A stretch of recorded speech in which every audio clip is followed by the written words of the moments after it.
It was 2007 and I had been charged with driving my mother and her sister on tour around the eastern states. I was looking forward to the drive across the Eyre Highway when I was informed that my aunt, who was financing the trip, had booked our passage on the Indian Pacific. I was initially disappointed, but who was I to object? This trip was to ignite a desire to eventually follow and film the railway line and its history in 2015. The first unexpected challenge was to remove the roof rack. Despite the fact that the car was only going to Adelaide and not going on to Sydney, rules are rules. The problem was we had 10 minutes notice to remove the rack or we missed the load, and we didn't have the necessary Allen key needed to unbolt the rack. 5 minutes to go, an electrician came to the rescue and we were pushing the car up the ramp. Oh boy, we had some fun this morning. Oh, you wouldn't believe it. Had to take the roof rack off, didn't we? What? Take the roof rack? Pop height.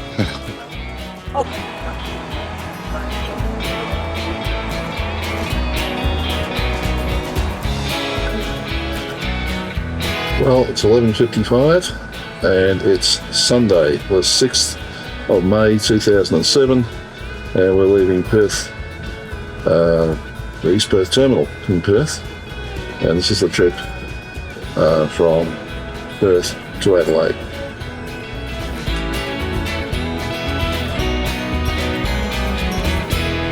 The rooms are fairly small, and you wonder how on earth you're going to sleep in here. I mean, that's just across the table for me, and there's the rack up the top there with the blankets on. As we come down the wall, there's a sink in there. Let's get a look at that. There it is there, sink and wash basin. Showers are at the end of the carriage. From my table, there's the chair I'm sitting in. The bed folds out of the wall there. And speaker, I've got a cupboard in here. And a couple of other little knickknacks. Down the bottom here, a little fridge thing. And of course, there's a mirror saying, here we go. This is me. Very compact. That's why I open that up and pull that down. There's the bed tucked away inside there, which I've managed to mess up.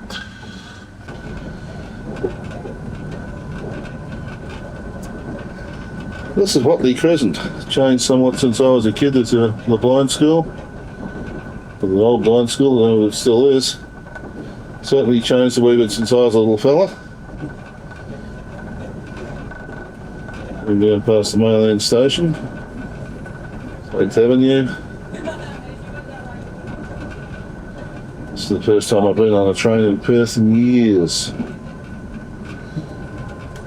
Just down along the way here there used to be goods sheds, and the trains are coming along and unpacking the goods sheds. I used to stand on the road just there and watch them. That's Kellerberrin Avenue, and that's where I used to live, up and over that hill. This all used to be the Massey Harris factory all those years ago.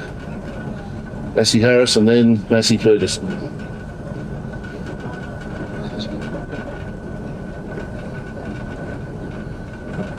Be a memory sitting on this train, that's for sure. Okay, we're now running up behind the Swan Valley. We're heading up towards into the hills area, and really quite pretty through here. Certainly a different perspective to what you see from the road.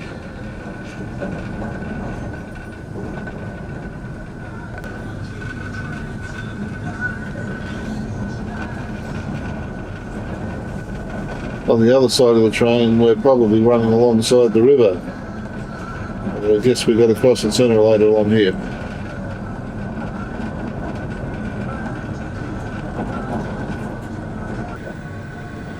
The wheat belt is very dry at the moment. Not a lot of rain out here. This is as we approach Kellerberrin. And the road comes back across onto this side of the train again. and it certainly is some rain out in this area.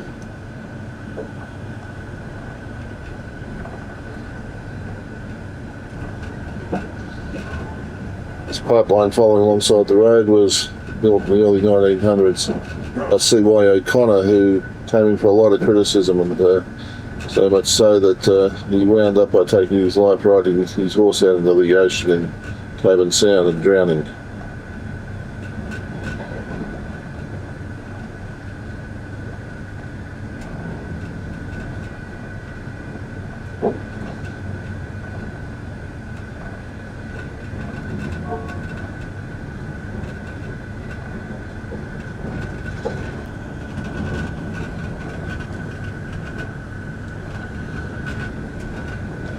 Sunday, of course, so there's not a lot of trading happening here. There hasn't been an awful lot of traffic on the roads either, what we've seen.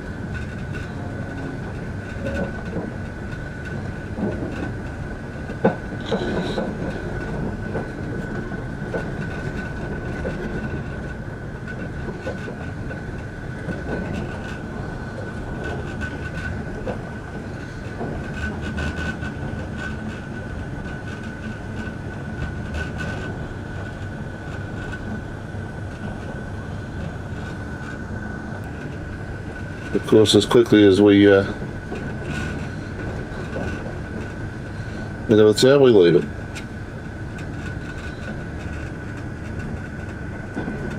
And back to the dry paddocks with a lack of rain.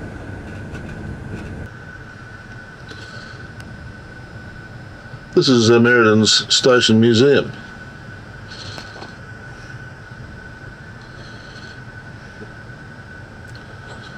Run by the Merredin Railway and Fine Arts Society. Plume, now mobile.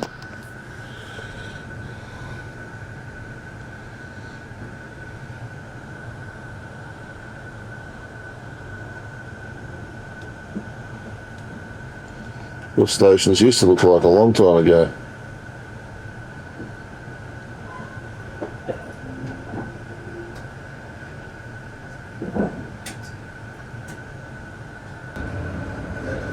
Now this is the main street of Merredin as seen from the railway line. A lot of trees in the way, isn't there?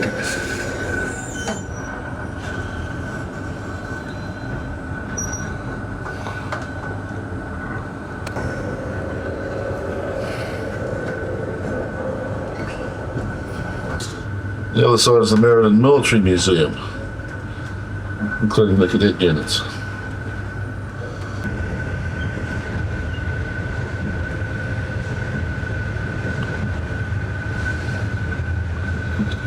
And of course around the farmhouse it's like a small city.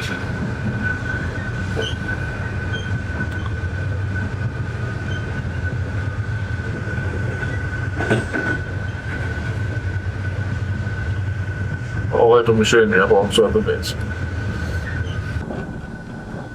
Because the Indian Pacific is a single line crossing from one side of Australia to the other, it's necessary for the trains to pull off to the side from time to time on a loop rail so that freight trains coming in the opposite direction can go past. This is potentially what's going to happen now.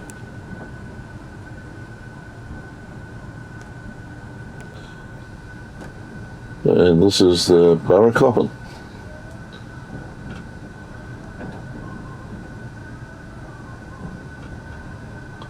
The train frequently stops to allow these passes to happen.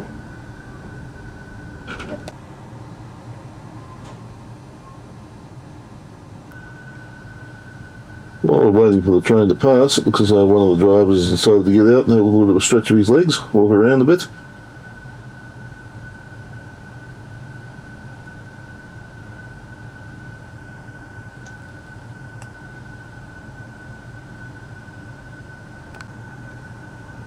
And here comes the train we're looking for. Heading in another direction. And some little time later, the train finally finishes going past. And then we'll continue our journey to the next stop. This is going to happen a number of times apparently this afternoon. And of course we won't get to Kalgoorlie until 20 past 10, having left Perth at midday. Long trip. Meanwhile, there are some wonderful cloud formations out there.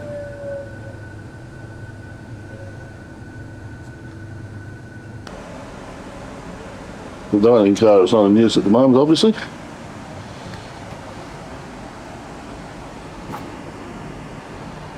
That's where we'll do another one of those side things again.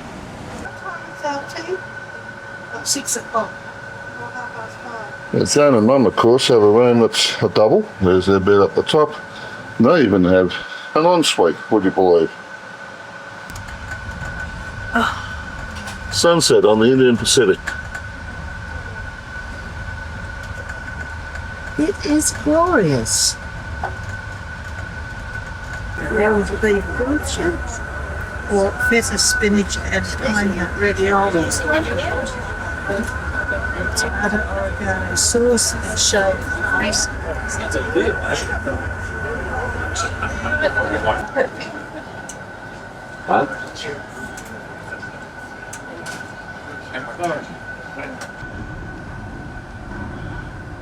So this is the passage of the train. Now these are all double bunk rooms, two-seaters if you like. This is the carriage with the single rooms and the passageway meanders. And there's rooms on either side of the passage.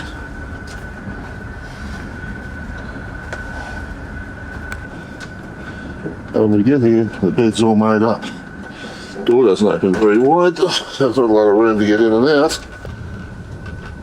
Okay, Monday morning, 6 o'clock. Western Standard Time, and we're out in the Nullarbor areas.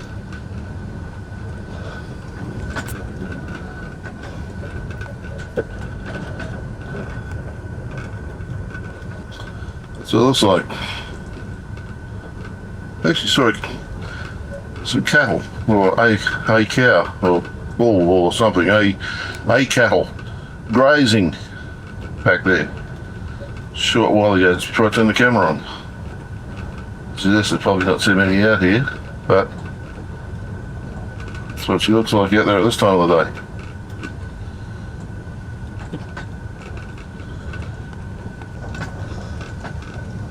Oh yeah, we did just pass a fence line, so this is obviously station country, grazing country, or whatever you like to call it. Some curious little collections of stone out there. You see those white rock clumps every now and again. Very interesting. Now, just running alongside the railway line here, there's a road, I assume a service road.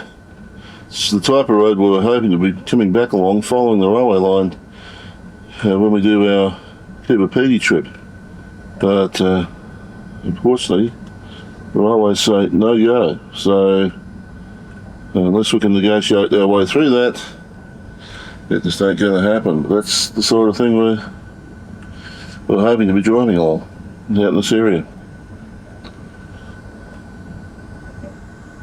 Again, a few cattle just back up the road. Maybe this is a station road.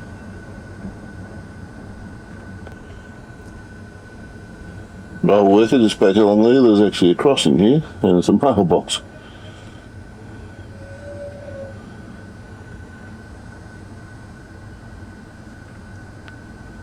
There's some signs of a settlement stuff here. Or some signs of something.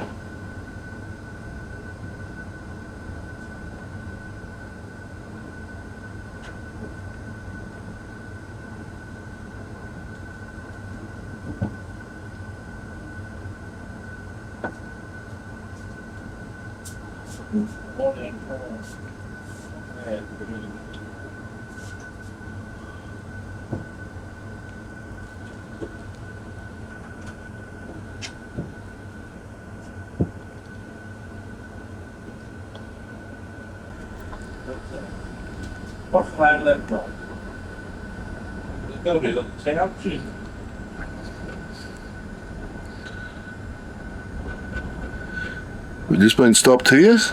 And I'm going to check in a moment and find out where we are, but this is out in the middle of nowhere.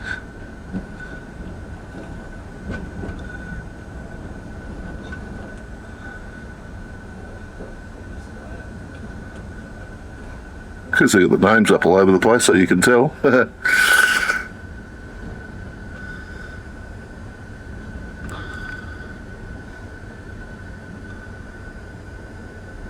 And this is where the Connie Sue Highway starts, or from here.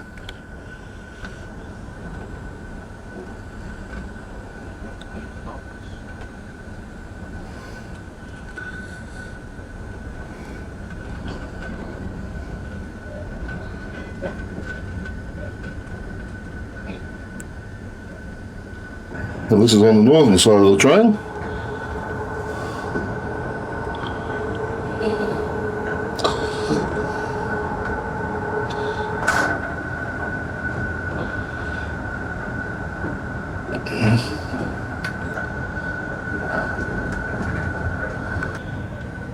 So it's from Rawlinna and north, up the road a wee bit, runs the Connie Sue Highway back towards Warburton. I'm not sure whether they're dams and that's a settlement or what it is, but just out in the middle of nowhere. The rest of it looks like this.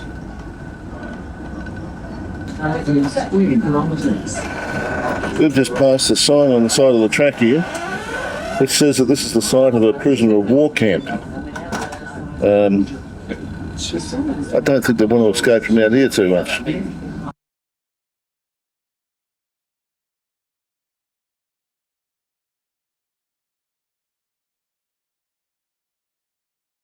Train as we cross into South Australia. At the border, we will be 10,972 kilometres from Sydney and Well, those cattle yards is at a place called Nurina. And this is all it is. Sleep well? Yeah, not too bad. I've got a few hours. Wasn't too bad. I won't be able to I thought the jokes were very nice. It was Still the nesty. This is Forrest.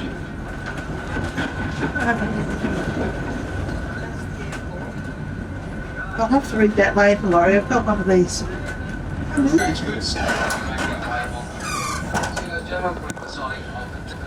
This is Deacon.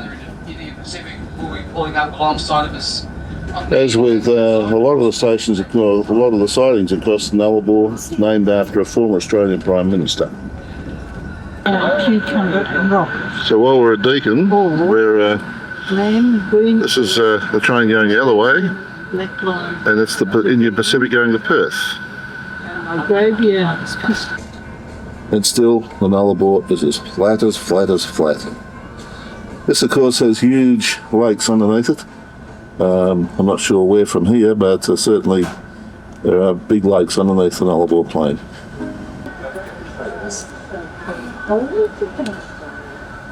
Yeah, we're just approaching Cook, and a couple of minutes we'll be on the ground and walking around, having a look at the place.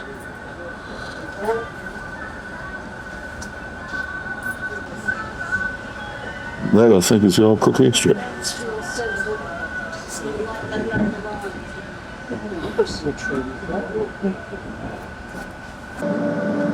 Well, we're at Cook.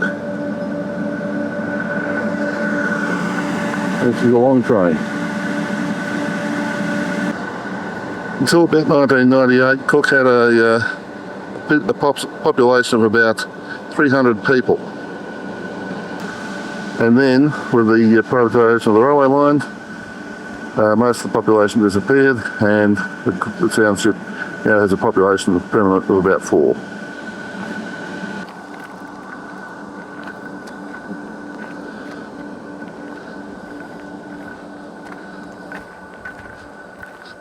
There's an old hospital and a schoolhouse over here, and of course the Flying Doctor used to come in on that airstrip we had a quick look at. Obviously a wartime sign.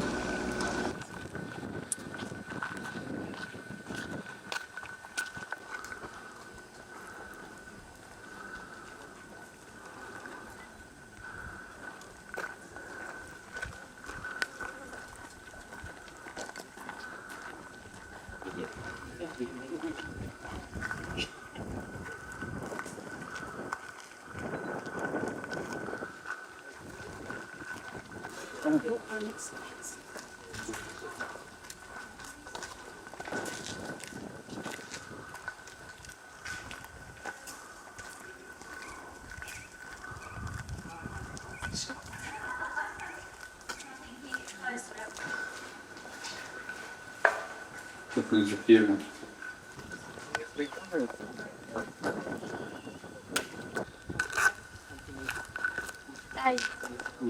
Want some Land Rover parts? Land Cruiser parts maybe?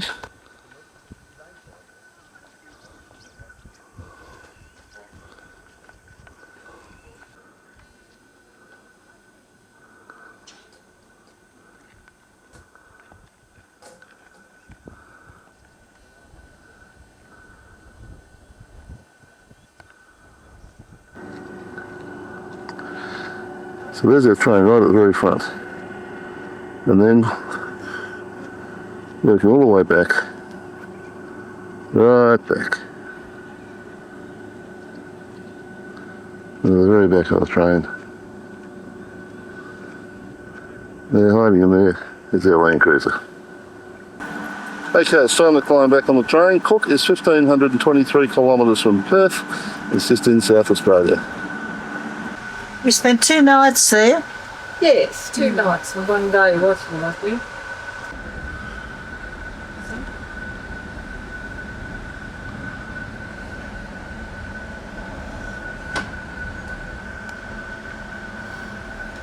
Something. Now that must be Mount Cook. Yeah, good. that would be Mount Cook. Yeah. And so I had a lot of breakfast, especially Back in the early 1900s, Western Australia and the eastern states were separated by all this Nullarbor plain. And it was decided that a railway line would be built between the two. This was all part of the promise at the time of Federation. So it was October in 1917 that a crew from Adelaide and a crew from Western Australia met up in a little town called Ooldea. I know, but still, And that's 2 railway lines built from Kalgoorlie and Port Augusta met at Ooldea. but she interfaces. That was the beginning of the Indian Pacific Railway line. Yeah, it just takes all of that away. The first signs that we've reached the end of the Nullarbor, there in the background, hills. Yeah, you just get Nullarbor there, and as we go across, the hills start. We now appear to have definitely reached the end of the Nullarbor. Hills in the background, and of course the vegetation is starting again.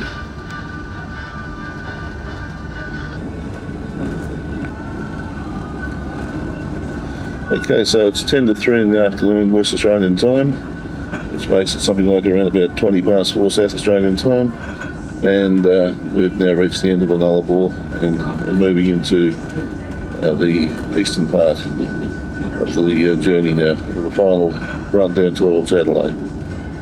Over there, an airstrip. And this is indeed Ooldea, where the 2 parties met when they bought the railway line from the east and the west back in 1917. For the first time in ages, we've actually got a cutting, and we're running through sandhills.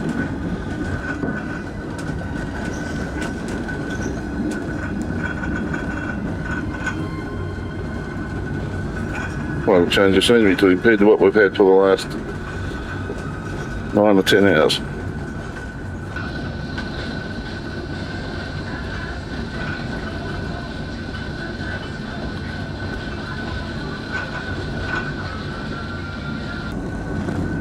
Well, now we've come out of the Nullarbor into real desert sandhill country.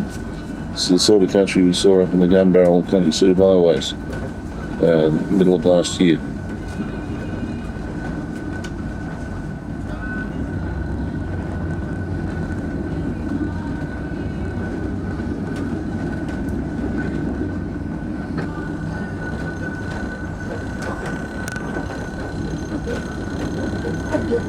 And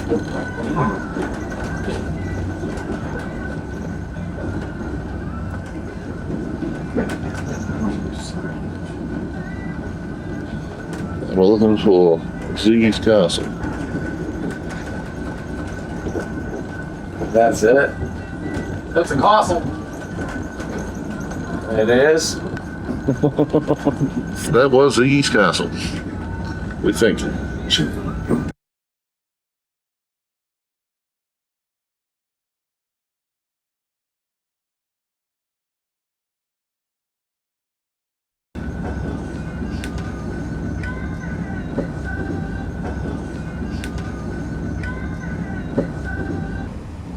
Well, good morning. It's 6 o'clock, Tuesday morning, the 8th of May, I believe, and we're doing the rundown into Adelaide now. We should be there around about 20 past 7 if we're on time. Been running behind a fair bit for this trip.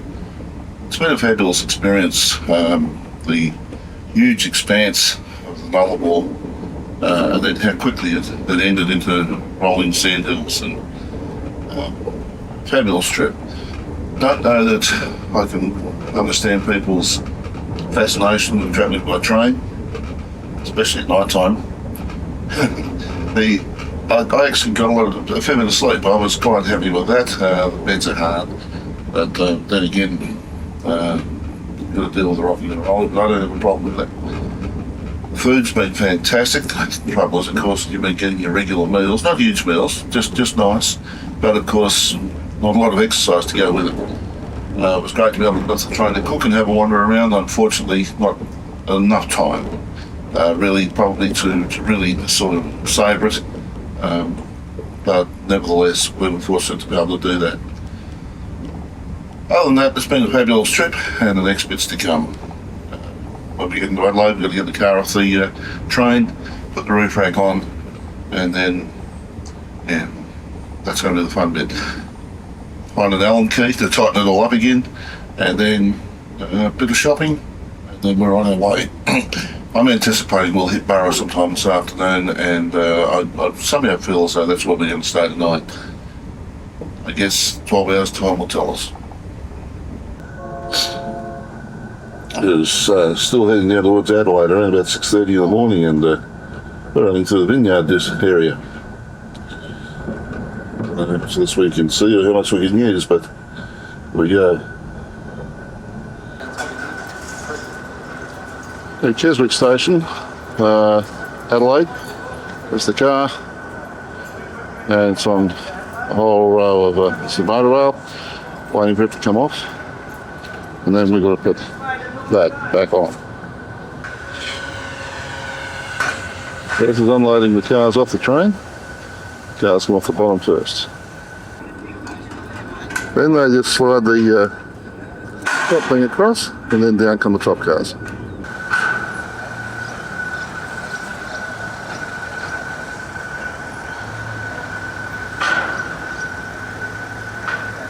There's a little coming down there.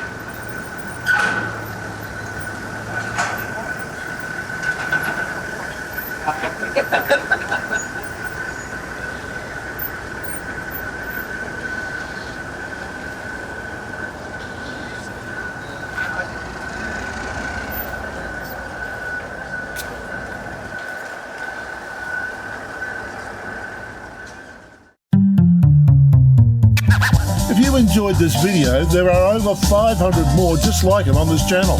Subscribe and hit the notification bell, and we'll let you know when the next video is available.